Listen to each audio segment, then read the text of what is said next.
var idi ki, bu şeiri aşıq deməyəndə az qalırdılar, aşığı məclisdən qovarlar. İndi siz de o klasikiye layık olduğunuza göre yine deyirəm, biz ne istesek Allah'ımızdan istemeliyiz.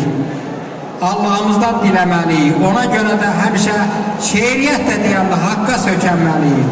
Haqqa deyir, səbat, Dədəl Əsgər görün nə deyir?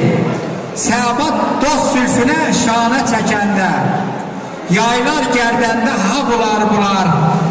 Hər kim ki sidqinə mətləf diləsə, əlbəttə diləyin, ha bular. Və görün Dədə Şəmşir nə deyir? Şəmşirəm var, min bir kərpiş bir qalam, ağam güclü qoymaz darda bir qalam, 4 kitabı xətm eylədi bir qələm, bir adı yazıldı, minaya gəldi. Bəd Farqan Abbas nə deyir?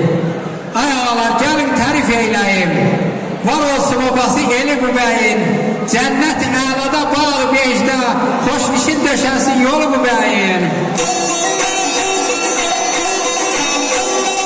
Geyinsin əyninə zərli xaradan,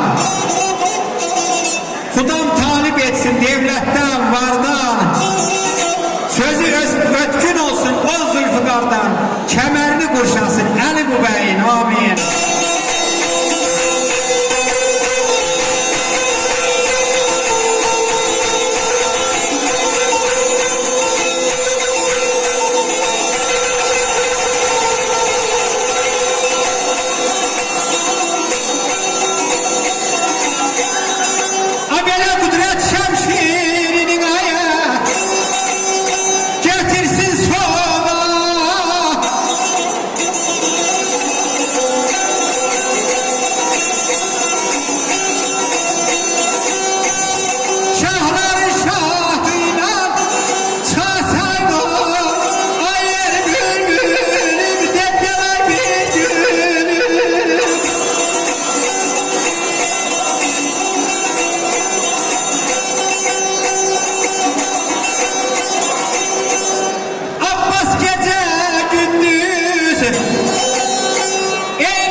Üzülmesin elden eli bu bey, aydinim iman, vatıda kalanım benim eyvanalım.